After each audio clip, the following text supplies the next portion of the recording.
Hello, wonderful students. It's Dr. Foltz. So I'm making two videos for you, hopefully about 10 minutes each, and both of which, of course, are going to be on the lottery. This first one here is going to be primarily on the summary of the lottery, meaning what takes place. And then also we'll touch on some sort of thematic elements. So we'll analyze the story a little bit while I'm talking about what's literally taking place. But the primary purpose is just to make sure we're on the same page. The second video that we'll look at is the second video, we're going to take a deeper dive into symbolism, and we'll sort of poke at the elephant in the room with religious symbolism that we see in the lottery. So without further ado, let me bring up a PowerPoint for you. That way you can take some notes if you so choose. And before we talk about the story, let's talk about Shirley Jackson briefly. Shirley Jackson, great writer. She dies pretty young. She dies from heart problems, unfortunately.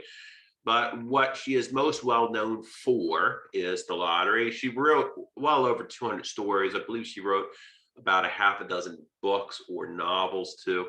Her other very famous piece is The Haunting of Hill House, I think it's called. And I believe there's a Netflix series. I haven't looked at it, so I can't tell you if it's any good.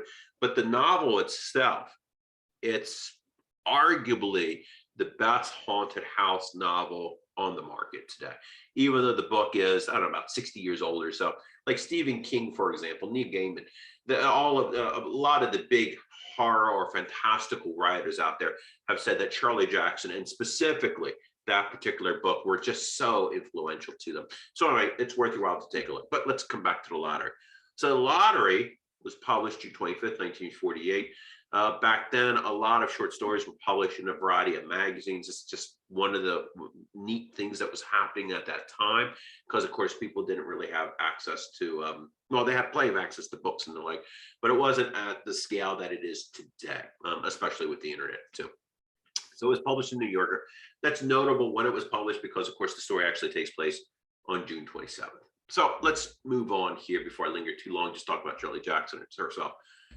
Where does it take place? When does it take place? Well, we know it takes place June 27th. We don't know the year. We can presume reasonably that it probably takes place around the modern time of Shirley Jackson, 1940s.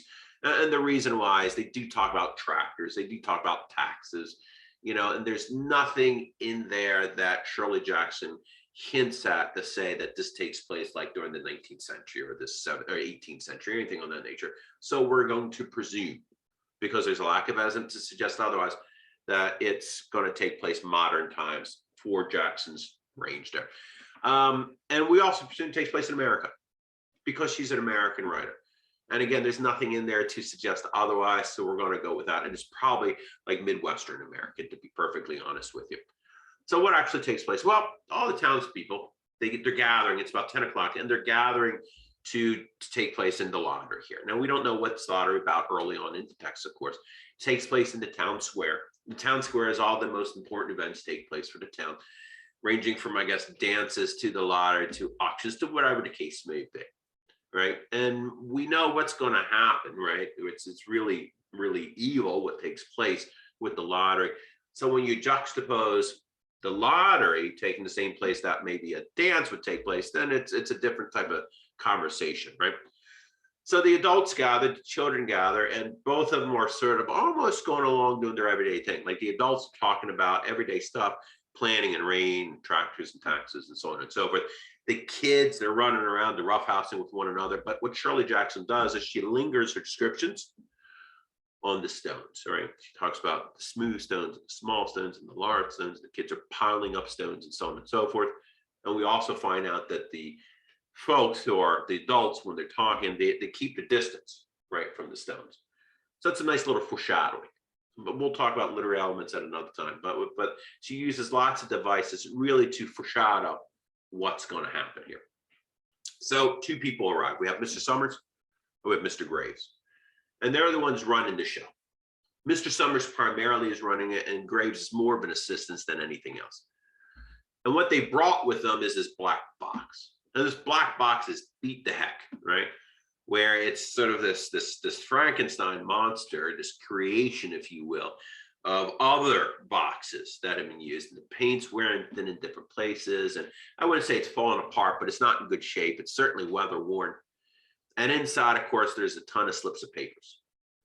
Now, what Jackson does also, she gives us this catalog of all these traditions and rituals that existed but are no longer followed here. And then she also tells us about this black box, about how it's stored almost randomly in different places throughout the year. Like one year it's in someone's store, and another year it's sitting under someone's desk, and another year it's in a barn. So this thing here that's supposed to be so important, it's almost talked about in a careless way, or kept track of in a careless way. So everyone's there except for Tess. So Tess, she comes late. And this is important narratively speaking, by the way. So let's bring this out. We know that Tessie's going to be stoned. So what needs to take place is that Shirley Jackson needs you to look at Tessie and have some sort of emotional response to her. So she needs her to stand out for you. And the way she makes her stand out, everyone's already, now Tess comes in late. And she rolls in and she's cracking jokes. And she's got a personality. She's got some energy. And it's clearly she's well liked in the town. And you as a reader like her too. And then she steps in and she makes her way to where her husband is, where Bill Hutchinson and the rest of the family is. By the way, the folks are basically surrounded where this black box is, where they're sort of huddled around them, right? We're huddled around Summers and Graves to get their slips of paper. So eventually, like I said, Tessie, she joins. Now, what's going to happen is that Summers is going to call all these different names of the families. Is going to do it alphabetically. And only the men are going to step up to get a slip of paper that's representative for their family, right? And so this speaks volumes, of course, of the time about, the sexist and the misogynistic ways of the United States during the 1940s. And it's not just a case of Shirley Jackson aligning with the cultural values at the time. Oh, she's attacking it. But we'll have another conversation about that. In fact, you're going to hear me say that a lot because there's so many things that we can talk about with this text, but we can only skim the surface. But let's talk about the two men that weren't able to show up. The first one's Dunbar. We're given an explanation. He's got a broken leg, so his wife draws for the family. The second person who has to draw, who is not a quote-unquote head of the family, is the so-called Watson boy. We're not told any information as to why, I guess, Mr. Watson isn't drawing. So then what's the math there? Well, the math tells us that likely he won the lottery last year because this is the first time the Watson boy is drawing. And so again, a little bit of foreshadowing here. So anyway, they're caught up and eventually, they start going up to get their slips of paper and they reach into the box and pull out a slip and the slip's going to be folded and they're not allowed to open it up. Meanwhile, old man Warner is talking incessantly about how tradition is just not followed. Oh, things today aren't the way they were yesterday. That's the gist of what he's saying here. And he even drops like this aphorism where he's like, what's he say? It's like lottery in June, crops coming soon, or something ridiculous like that. It's like this old wives' tale. Like we've all heard stuff like that. Stitch in time saves nine, that sort of idea. So as I said, they go up and they get a slip of paper. And then eventually it's revealed, because all of them opened their slips of paper at once, that Bill Hutchinson, Tessie's husband, he's got the slip with the black dot on it. Now, Tessie begins to protest. She's like, it's not fair. It's not fair. And, you didn't give him enough time to draw it, to choose, et cetera, et cetera. And Bill's like, shut up. Again, we got that sexism going on there, right? But more so what we have is like, people just don't care. They're going to listen to whatever those slips of paper tell them to do because tradition, right? That's what's going on here, among other things here. She wants them to redraw, but of course, no one's going to do that. Notice she didn't protest at all until she gets the black dot. So then what happens is that they clear out the box. They count how many members in that family there are. I think there's 5, memory serves correct. So they put in 4 slips of paper that are blank, and then 1 slip of paper that has a black dot on it in there. And then each family member draws. And what's important to know is that even the kids are drawing. One kid named, I think it's Little Davy. And it's implied that Little Davy is like a toddler. And he's still got to draw that. And remember, when it's revealed that it's blank, right? The crowd sighs in relief, right? But if it wasn't blank, then Davy's fate would have been the same fate as Mr. Watson, and then of course Tessie here. So they open it up. We find that it's Tessie's. Tessie's not opening it, and Bill doesn't hesitate to show the black dot to the crowd. Doesn't hesitate at all. And so the crowd is upon her. That's the language that Shirley Jackson uses. But what's also important in the language she uses, so we're going back to remember the black box and all those other things. They said they might have forgotten a lot, but one thing they didn't forget was to use the stones. We'll talk about that later on. So that's the gist of the story. Now, there are a bunch of thematic ideas we can talk about. We'll only talk about these three, and we'll talk about them briefly also. The first one is very obvious. Shirley Jackson has something to say about human nature. Now, mind you, human nature isn't a theme, it's a subject. What Shirley Jackson says about human nature, that's the theme. So she's like, well, humans are, the nature of humanity is that they are cruel. Now she's saying something about human nature, right? Same thing, persecution. Simply saying persecution, that's not a theme, it's a topic, subject. If she says that society persecutes people randomly, now we have a thematic idea, or tradition. If we simply say tradition, no, that's nothing. Tradition is bad, or blindly following tradition is bad. All right, now we have a theme. So the theme, the thematic idea of human nature is she's obviously speaking poorly about us. Who's us? People. Maybe United States specifically, maybe about men, maybe about women, maybe about everybody, but people in general, I think. And that we are cruel, indifferent people, indifferent towards other people's suffering, and that we are hypocrites on a variety of levels. We are weak-willed. We will follow the masses. We will follow the mob. I mean, look what they did to Tess. Look how Tess responded to this. And look how they respond afterwards. Because remember early on, Mr. Summers is basically saying, come on, people, let's get it moving. We want to get this done before lunch. The hardness of these people towards what's going on is just unfathomable. But yet there's an inkling of true humanity in them because they see those stones and they keep their distance. But then the question is it a piece of humanity or is it more about self-preservation? And I think the evidence points towards the latter than the former. And I think also the evidence points towards the latter towards Tessie when she's saying it's not fair. Because remember, she didn't talk at all about those beliefs, that it's not fair until after her name was pulled. That's the only time it became unfair. And remember too, when Mr. Summers like, well, who else is in your family to determine how many slips are going into the box after Bill Hutchinson pulled the black one? Tessa's like, well, I got 2 daughters. Summers like, well, they're married, they don't count.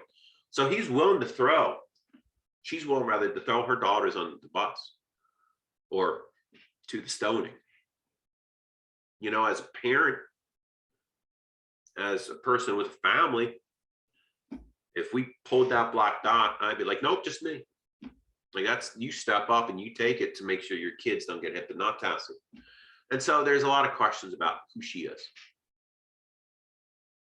The persecution, the randomness.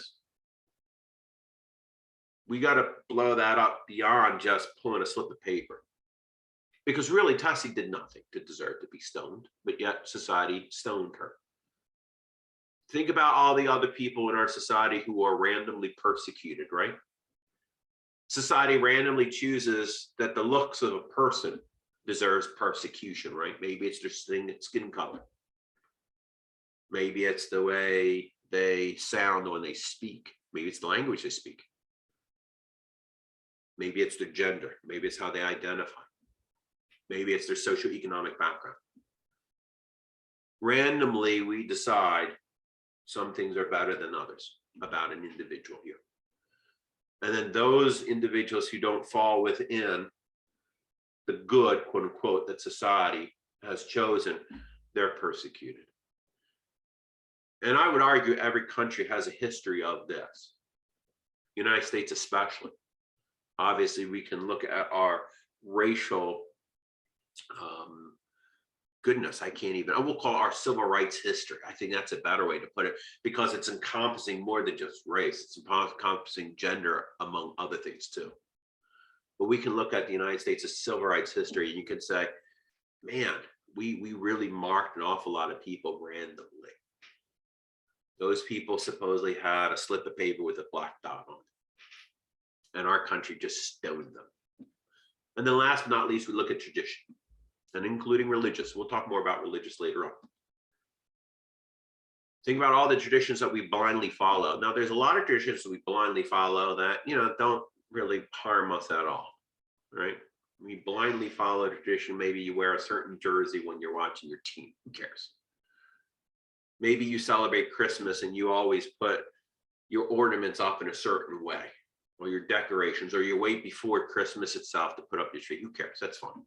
It's perfectly fine. You eat a certain food. You sing a certain song. You go to a certain place on a certain day. Fine. But then there are other traditions, other rituals that we have that maybe are dangerous, that people insist on holding on to because it's always been that way, right? We've heard that. It's always been that way. We sound like Mr. Warner. 77 years I've been doing this. It's always been that way. It doesn't mean it's right. We think about the reckoning that's happening in the United States with the statues, specifically Confederate statues, among other ones. These statues of these men, specifically these men who have, and I'll be generous with this comment, a questionable history. And people are screaming and yelling, oh, but they've always been up. Tradition. And that's a low level thing compared to the other traditions that our country and other countries, I'm sure, follow that are destructive. Who are we stoning because of tradition? So we'll stop right there because I think I've spoken enough. Sorry I can't be in class. I look forward to seeing you awesome kids once again. As always, if you have questions, send me an email. You know my email address. It's james.foltz@redclayschools.com or redclay.k12.de.us. I hope everything is going swimmingly for you at school, and I look forward to seeing you again. Bye now.